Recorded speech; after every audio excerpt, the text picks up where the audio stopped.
Assalamualaikum warahmatullahi wabarakatuh. Nama saya Siti Rahma, NPM 20.12.5202. Di sini saya akan mempresentasikan makalah yang berjudul Sejarah Perkembangan Hadis Era Modern Dunia Islam. Di kalangan para ahli sejarah, banyak pendapat yang beragam dalam mendefinisikan sejarah. Namun dapat penulis simpulkan bahwa pada intinya, sejarah adalah kesinambungan atau rentetan suatu peristiwa atau kejadian antara masa lampau, masa sekarang, dan masa depan. Hal ini dapat diketahui dari segi kronologis dan geografis, yang bisa dilihat dengan kurun waktu di mana sejarah itu terjadi. Dalam setiap periode, sejarah perkembangan ilmu pengetahuan memiliki ciri khas atau karakteristik tertentu. Tetapi dalam pembagian periodisasi perkembangan ilmu pengetahuan, ada perbedaan dalam berbagai literatur yang ada. Maka dari itu, untuk memahami sejarah perkembangan ilmu pengetahuan secara mudah, di sini telah dilakukan elaborasi dan klasifikasi atau pembagian secara garis besar. Berikut adalah uraian dari masing-masing periode atau sejarah perkembangan ilmu pengetahuan dari masa ke masa. Yang pertama ialah periode Islam. Tidak dapat dipungkiri bahwa hadis adalah sumber kedua ajaran Islam setelah Al-Quran. Al-Quran tidak dapat dipisahkan dari hadis karena keterangan ayat-ayatnya bersifat mujmal, yang artinya global, dan am, yang artinya umum. Hadis berfungsi memberi penjelasan kepada Al-Quran. Oleh karena itu, hadis tidak dapat dipisahkan dari Al-Quran. Hal ini berlaku sejak masa Nabi, akan tetapi dalam perkembangan kajian keduanya tidak selamanya sejalan dan seiring, terutama di daerah-daerah yang berbeda. Untuk beberapa waktu belakangan, para ulama mengatakan bahwa pengkajian hadis berkembang di India. Mereka tidak menyebut perkembangan tafsir di sana. Di Indonesia banyak kalangan mengatakan bahwa pengkajian hadis terlambat perkembangannya dibanding bidang-bidang yang lainnya, seperti tafsir, fikih, dan tasawuf. Keterlambatan kajian hadis di Indonesia berlangsung dalam kurun waktu yang panjang, mulai dari awal masuknya Islam ke Indonesia sampai sekitar akhir abad ke-20. Kemudian fenomena kajian hadis belakangan menunjukkan adanya perkembangan di Indonesia, dan bahkan keadaan terkini hadis mengalami kemajuan yang pesat baik dari aspek kuantitas maupun kualitas. Hal ini tampak dari semakin banyaknya program studi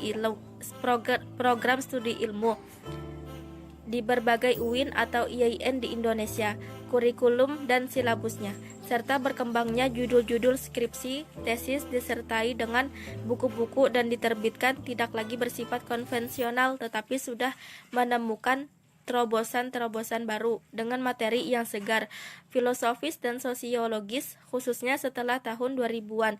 Karena itu fenomena baru tentang pengkajian hadis di Indonesia menarik untuk diteliti, dianalisa, dan diproyeksikan ke masa depan.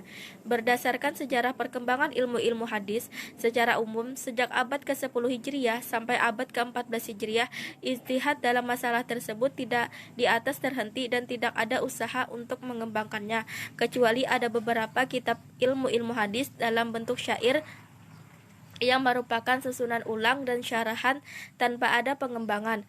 Pada permulaan abad ke-14 Hijriah, para ulama hadis mulai bangkit membahas ilmu-ilmu hadis dan mengaitkannya dengan perkembangan pengetahuan modern. Sebagai akibat persentuhan antara dunia Islam dengan dunia Barat, perlunya kajian ulang terhadap proses pembakuan hadis tanpa perlu menghilangkan otentisitas spiritualitas oleh perubahan kehidupan masyarakat modern dalam era teknologi dan informasi. Ulama Timur Tengah yang tergolong tanggap akan masalah ini antara lain Al-Qasimi Mahmud Al-Tahan, Abu Suhbah Subhi Al-Salih, Muhammad Al-Azaz Al-Khatib, Muhammad Azami, Mustafa Al-Sibai, Nur al-Din Id, dan Nasiruddin Al-Aban. Perkembangan teknologi informasi dan komunikasi yang semakin maju telah menggerakkan hati umat Islam untuk mendigitalisasi kitab suci dan buku-buku Islam. seperti Al-Quran sekarang ini sudah tersedia dalam versi digital yang dilengkapi dengan terjemahan, sound, dan tafsir dari ulama terkenal. Namun digitalisasi hadis agak ketinggalan dari digitalisasi Al-Quran. Hal tersebut antara lain mengingat hadis memiliki karakteristik tersendiri dan jumlahnya juga lebih banyak dari Al-Quran. Yang kedua ialah sejarah literasi hadis. Dalam sejarahnya hadis memang terlambat untuk dibukukan.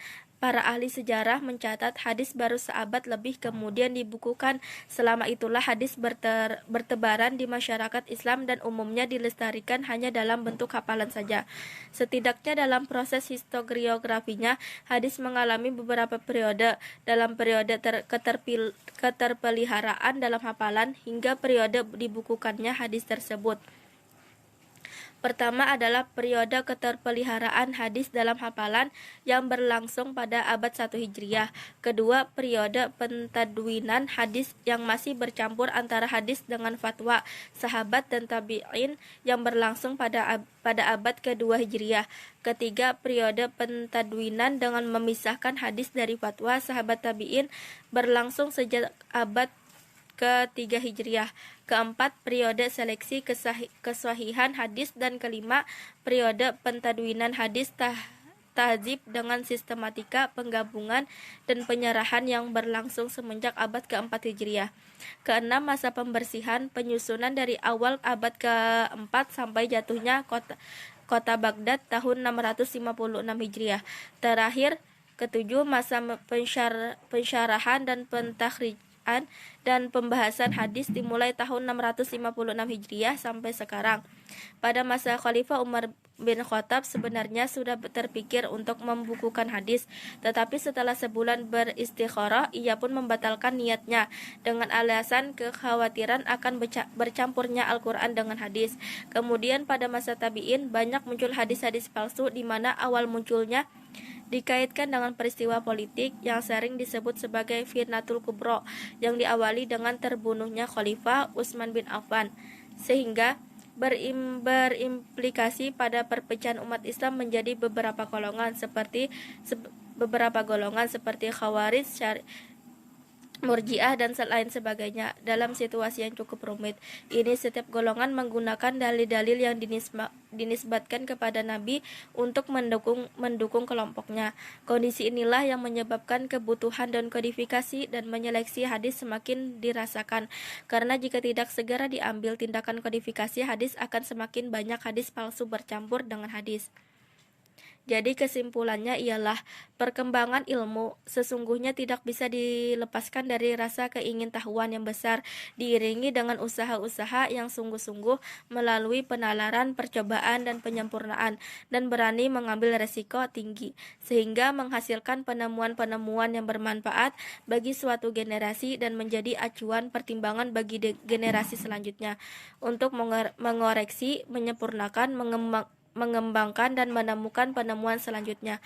Faktor-faktor inilah yang kemudian menjadi spirit dan motivasi bagi pesatnya perkembangan ilmu pengetahuan dan teknologi. Hal penting yang perlu dicatat dalam hal ini adalah bahwa pesatnya perkembangan ilmu pengetahuan harus diimbangi dengan pengembangan moralitas spiritual, karena sebagaimana kita tahu bahwa ilmu pengetahuan hakikatnya adalah bebas nilai, tergantung bagaimana manusia mempergunakannya. Ilmu pengetahuan bisa berdampak positif, tetapi ia juga dapat memiliki dampak negatif bagi kehidupan manusia.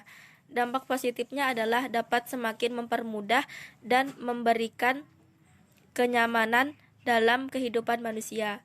Sementara dampak negatifnya ialah dapat menghancurkan tatanan kehidupan manusia itu sendiri. Sekian presentasi dari saya. Wassalamualaikum warahmatullahi wabarakatuh.